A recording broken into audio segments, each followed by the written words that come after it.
Tonight on Live at 5, you may have seen the smoke from Canadian wildfires in our area. We investigate the impact it may have on your health. New information on the drug charges that led to the suspension of a Packers player. And Subway suspends its longtime commercial star after police raid his home. From WAOW, all your coverage in stunning high definition. Newsline 9 at 5, your trusted resource. Chances are you've noticed a haze in the air recently. Thanks for joining us. I'm Melissa Langben. Well, Newsline 9's Max Gordon joins us from the top of Rib Mountain right now to tell us about this smoke from a distant fire. Well, I'm up at the top of Rib Mountain right now, and I gotta say, it's a beautiful day right now, but if you looked outside yesterday, you would have seen something very different. Wildfires in Canada, causing smoky conditions here in central Wisconsin. Yeah, for the last week or so, maybe 10 days, the sky has been very hazy. The smoke from some of these wildfires begins at higher elevations in the mountains. So it gets caught up in the higher elevations or the higher levels of the atmosphere.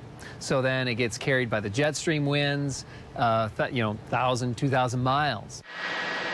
Doctors say that this smoky air can be hazardous to your health. Well, like anything with smoke that we have, breathing problems can occur. The coughing, wheezing, things like that if you get a lot of smoke.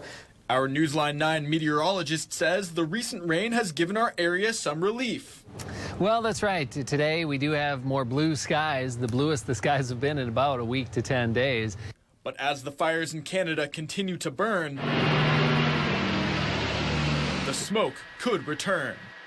I would say so. You know, today we do have blue skies, but if the wind direction comes out of the northwest or even westerly direction, it can bring in that smoke from time to time. And as Justin said, there is the possibility that this smoke could return. So I talked to the St. Clair Hospital staff who told me that if you do have respiratory issues, you should stay inside if it's smoky out. Now, this is especially important if you are very young, so for infants and then also for the elderly. Reporting on Rib Mountain, Max Gordon, Newsline 9.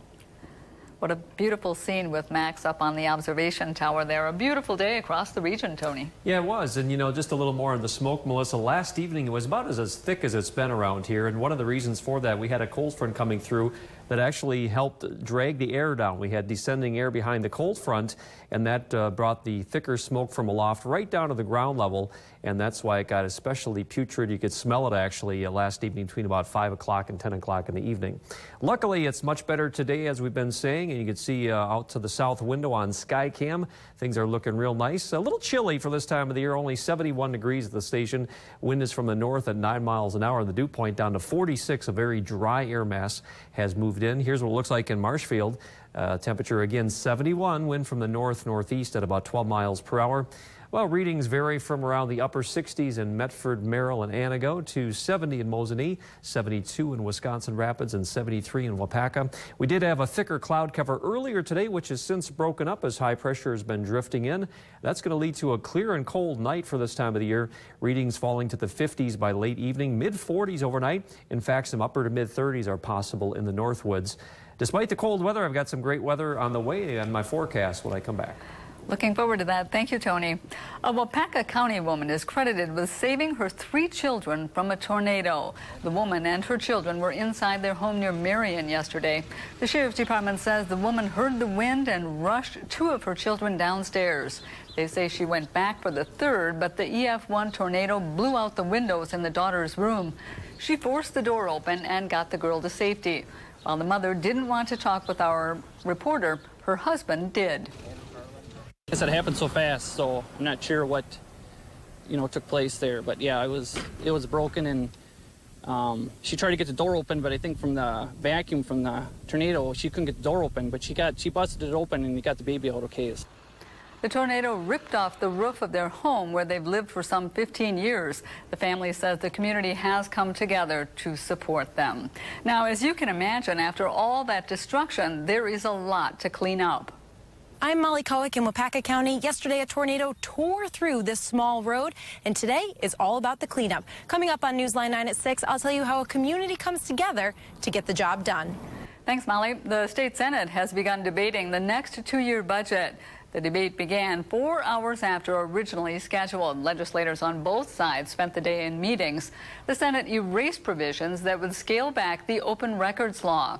A committee added language to the budget Thursday night that would have shielded nearly every government official from the law. The news created so much criticism, legislators announced that it would come out of the budget. The governor's office says the changes will go to a study committee instead. The controversial removal of the Confederate flag from South Carolina's State House inches closer to reality. I think that it is appropriate and that it's very important that we remember our state's history. The Democrats in South Carolina, specifically in the House, are going to make sure that we follow through on our promise to take the flag down. State senators approved its removal this morning. Now it must be considered by the full State House and get a 2/3 majority for South Carolina's governor to review it. There are new charges in the South Carolina church shooting, which left 9 people dead. Prosecutors indicted Dylan Roof on 9 counts of murder and 3 of attempted murder. He also faces charges of having a weapon during a violent crime. Investigators say that he told them that he wanted to start a race war. Roof heads back to court in September. A military jet and a small plane collided in South Carolina, killing 2 people in the plane. Fire officials say that the crash involved an F-16 and a Cessna. It happened at around 11 o'clock this morning, just north of Charleston. The F-16's pilot ejected and is now hospitalized.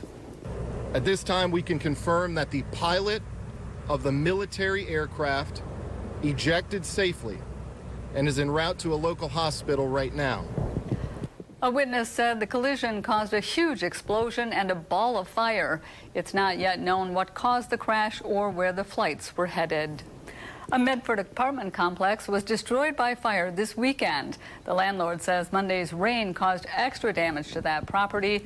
Officials say that no one was hurt, although some pets are still missing. The fire marshal says the cause of the fire was tenant neglect. 4 renters did not have renter's insurance there. The community is now trying to raise money for them to help out, and the landlord says that he hopes to rebuild before winter. Now to a fatal ice cave collapse in Washington state. It happened at a popular recreation spot outside of Seattle. At least 1 person is dead and 5 others hurt. The cave is a popular hiking destination. Rescuers raced overnight to free hikers that were trapped in those caves, which are about 100 feet deep. The dangerous surroundings made it difficult. Because conditions of the ice are so dangerous at this point, teams from Everett Mountain Rescue and other search and rescue volunteers are looking at the conditions of the ice to see how safe it is before they go in. For weeks, tourists have been urged to stay away from the caves because of the unusually high temperatures. For now, the caves are closed. Despite being crowned world champs, the U.S. women's soccer team takes home less cash than their male counterparts. The team defeated Japan on Sunday and won $2 million from FIFA. By comparison, Germany's men's team took home $35 million for their World Cup triumph last year. The U.S. men, which finished 11th in 2014, won $9 million. Prior to 2007, women's teams received no prize money at all for winning the tournament. A woman sitting behind the Brewers' dugout at last night's game was hit by a line drive. She is reported as being in satisfactory condition. Now, the game against the Braves was delayed for about 9 minutes at the top of the 9th inning. The woman was placed on a stretcher and then carried out of the stands. Her face appeared to be covered by a towel at the time. And we are learning new details about why a Packers player is suspended.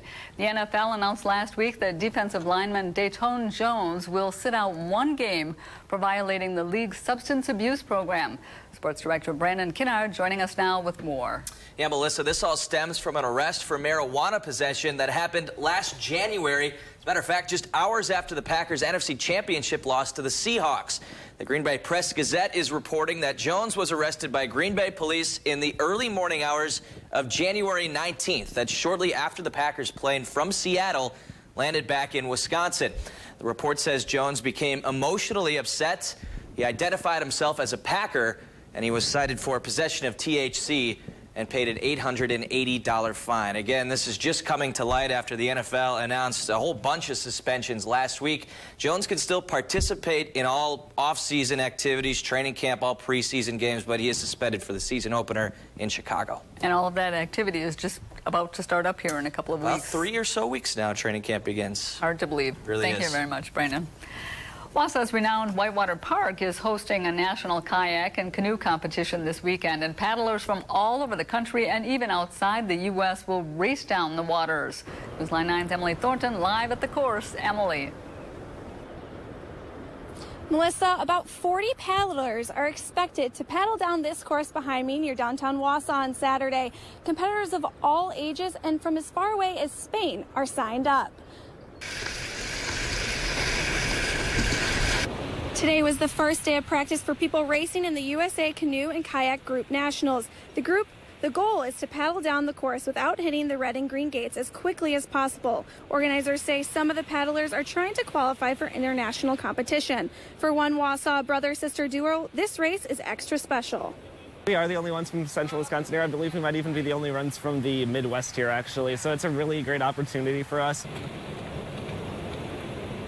Paddlers took their first practice runs this morning and will be getting familiar with the course through Friday. The races begin at 9:30 a.m. on Saturday. Organizers say more than 30 volunteers will be helping out with the races. Live in Wausau, Emily Thornton, Newsline 9. It is an awesome course. Thank you very much, Emily.